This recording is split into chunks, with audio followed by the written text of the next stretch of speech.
Today we're going to work on solving simpler problems for a problem-solving strategy. So to start with, we're going to look at an example. It looks like the figure to the right is made up of 25 little squares, but Gina thinks that there are more squares than that. We're going to try to solve a simpler problem to find out how many squares of any size are in this figure. Now, this looks like this one is a 5 by 5, but we're going to try to figure out what is a pattern that we can get no matter what the size. Okay, we can take a look at a 1 by 1. And we know that there is one 1 by 1 in it, correct? Okay, suppose we have a 2 by 2. And in the 1 by 1, there's only one size that we can look at. Okay, in a 2 by 2, how many of the little squares do we have? All right, we have 4 of the 1 by 1s. And then what else do you notice? You do have one big one, correct, one of a 2 by 2. Is that it? Okay, so I'll have a total then of 5 altogether. Okay, and the next one we're going to do, let's do a 3 by 3. See if we see any patterns. Here I just had a total of 1. Here I have a total of 5. Okay, and this one's a 3 by 3. How many little 1 by 1 grids do we have? Right, we have 9. How many extra grids do we have? Well, the other size looks like it'd be 2 by 2s. How many 2 by 2s? Here's 1. Okay, here's 1. Another one. Kind of looking at the corners. Okay, looks like we have 4 of them. Okay, are there any other squares? All right, we have one more, and that is the 3 by 3.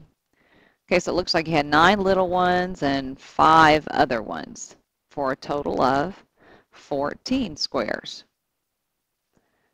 Okay, are we noticing any patterns here? I think we can set up a table or chart to help us out. Okay, well, the 1 by 1, or there was just one little square in it, had a total of how many? 1. Okay, these are the little squares. And this was the total other. This is the total. Okay, this one, we had how many little squares? Okay, 4. How many do we have all total? 5. Okay, this one, how many little squares? 9, but we had a total of 14. Do you notice, are we going up by a certain amount every time? Well, it looks like we went up 4 here. Here we're going to go up 9. Anything special about a 4 or a 9? Oh yeah, the 4s match here. Okay, the next one's going to be a size 4, a 4. Oh, this one's going to have 9 little ones. How many little ones do you think a 4 by 4 is going to have? 16. Do you think we're going to add 16 to this number? Okay, let's try it. If we have a 4 by 4,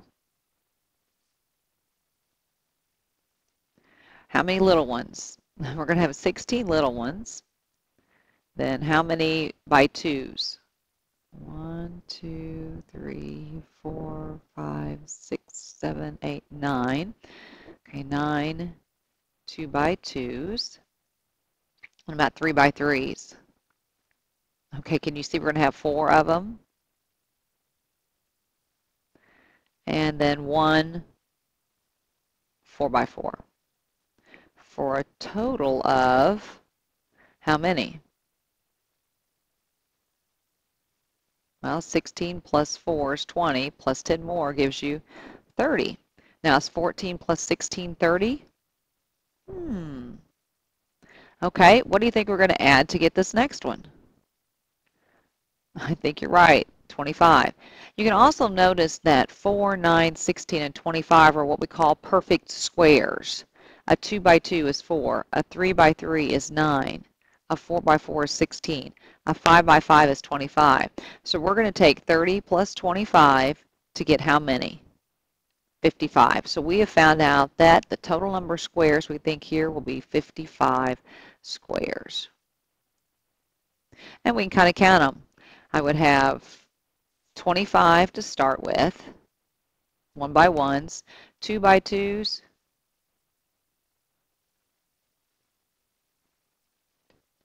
10, 11, 12, 13, 14, 15, I think 16 of them. 3 by 3s, 9, and you see that kind of the pattern continues here. 4 by 4s, 4, and 1 5 by 5. And if you add all that together, you're going to get 55 squares total. So this is an example of where we can use a simpler problem and finding a pattern to help us solve a problem that looks kind of overwhelming to start with.